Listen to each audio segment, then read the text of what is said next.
दोस्तों, क्वाइस सक्सेस के YouTube channel में आप सबका स्वागत है। परिचय। बल क्या है?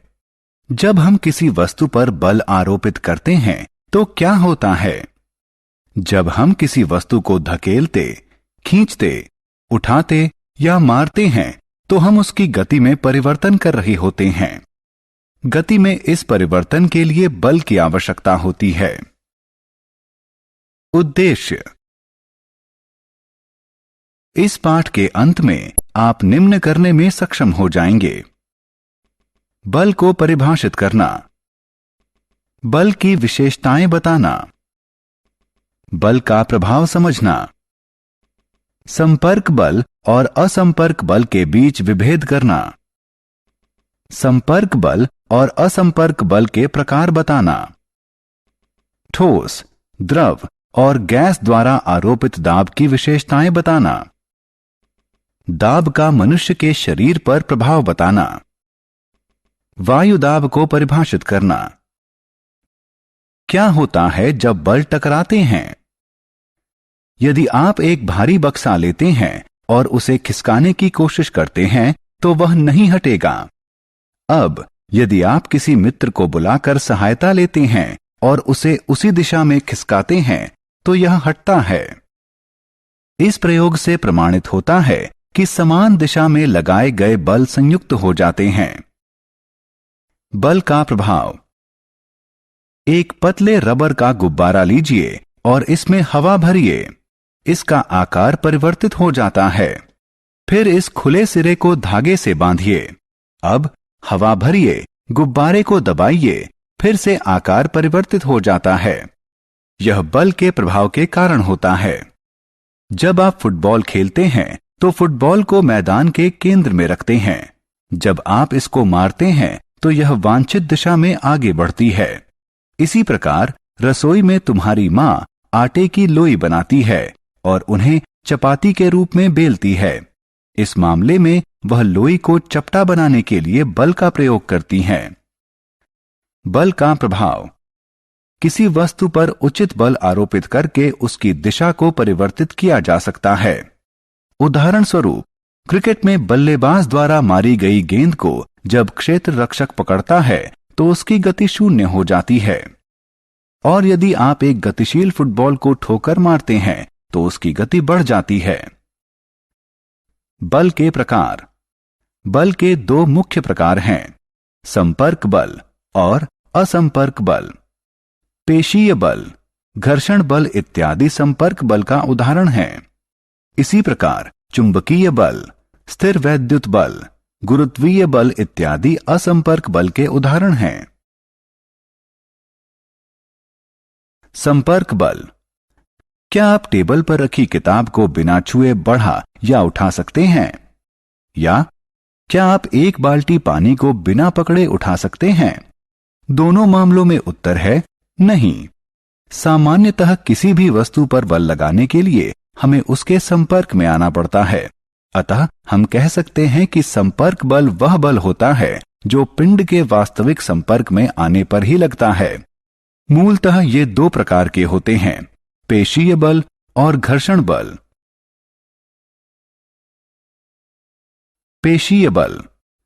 जब हम किसी वस्तु जैसे कि बक्से को खिसकाते हैं या बाल्टी को उठाते हैं तो बल हमारे शरीर की पेशियों की गतिविधि द्वारा लगाया जाता है।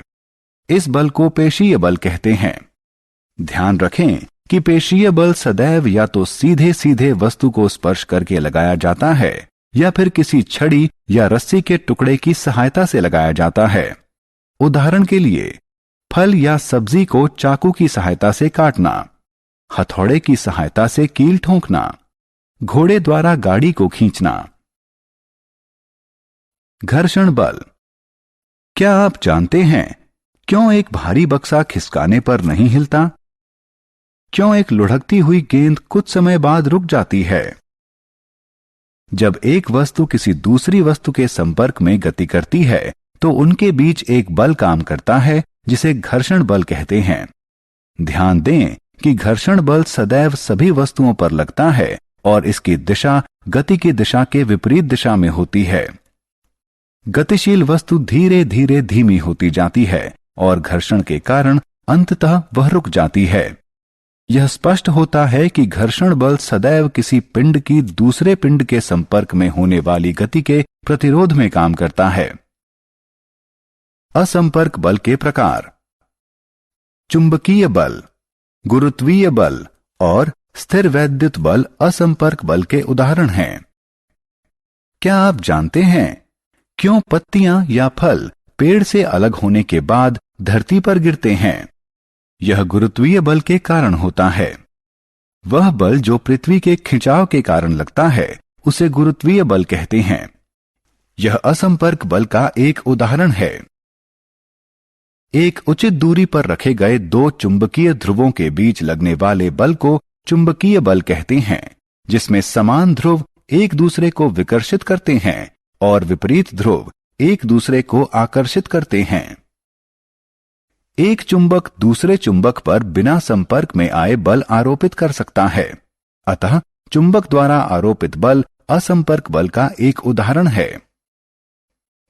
क्या आप जानते हैं जब हम किसी ट्यूब को सूखे कपड़े से रगड़ते हैं और किसी धागे के पास ले जाते हैं तो धागा ट्यूब की तरफ आकर्षित होता है? ऐसा इसलिए होता है क्योंकि जब हम ट्यूब को सूखे कपड़े से रगड़ते हैं तो ट्यूब पर विद्युत आवेश उत्पन्न हो जाता है। इसे स्थिर वैद्युत आवेश कहते हैं। यह भी असंपर्क बल का एक उदाहरण है। दाब। आइए एक गतिविधि करें। लगभग समान आकार के 5 लकड़ी के डिब्बे लीजिए। उन्हें भारी बनाने के लिए उसमें लोहे के टुकड़े भर दीजिए। इन डिब्बों को लकड़ी के एक टेबल पर अलग अलग रख दीजिए। इन डिब्बों द्वारा टेबल पर आरोपित दाब बल देखिए।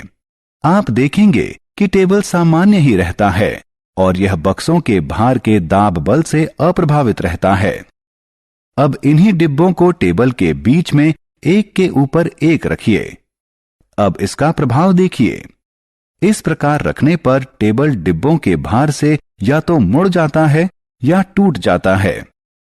क्या आप अनुमान लगा सकते हैं कि ऐसा क्यों हुआ? यद्यपि दोनों स्थितियों में लगाया गया बल समान था, फिर भी पहली स्थिति में इसका प्रभाव अल्प था और दूसरी स्थिति में टेबल मुड़ गई।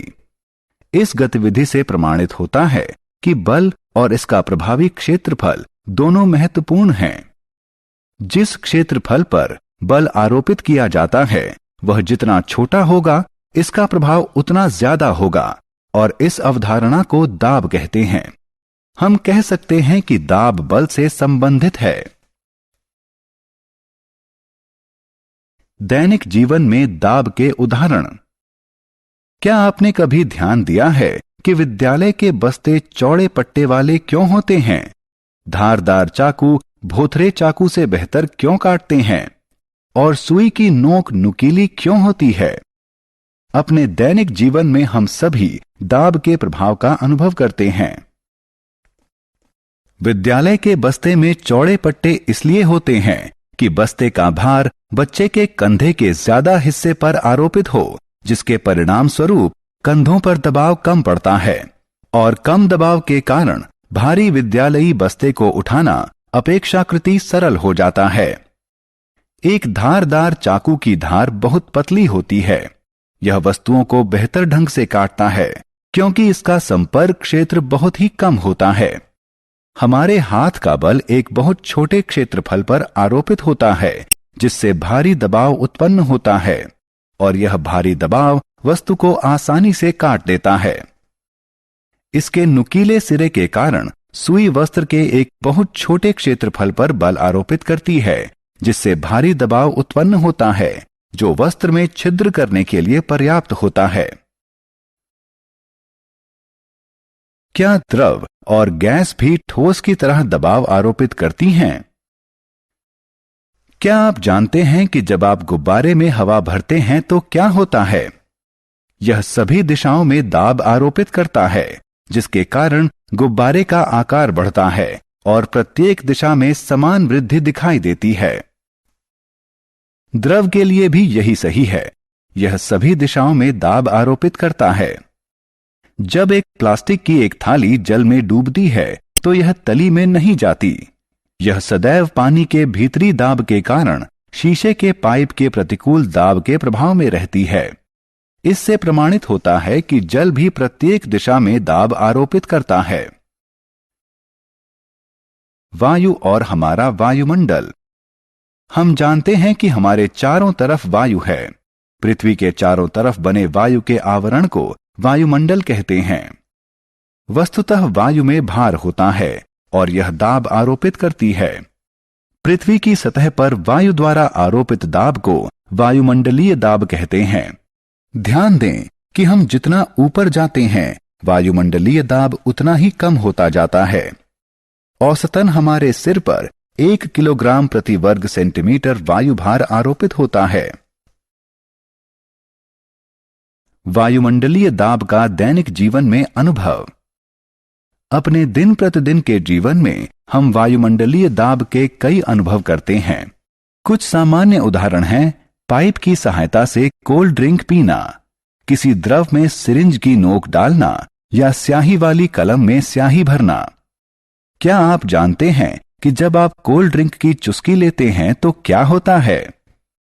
पाइप के भीतर का वायु दाब कम हो जाता है और ड्रिंक के सतह का वायु दाब ड्रिंक को हमारे मुंह तक पहुंचाने के लिए पाइप के अंदर धकेलता है। सिरिंज के मामले में चिकित्सक इसकी नोक को द्रव्य में डालता है और पिस्टन को खींचता है, जिससे सिरिंज के भीतर का वायु दाब कम हो जाता है। दूसरे उदाहरण में रबड़ की ट्यूब लगी स्याही भरने वाली कलम में ट्यूब को दबाकर इसमें से वायु निकाल देते हैं, जिससे ट्यूब के भीतर का वायु दाब कम हो जाता है। खाली स्थानों में सही विकल्प भरें। सारांश।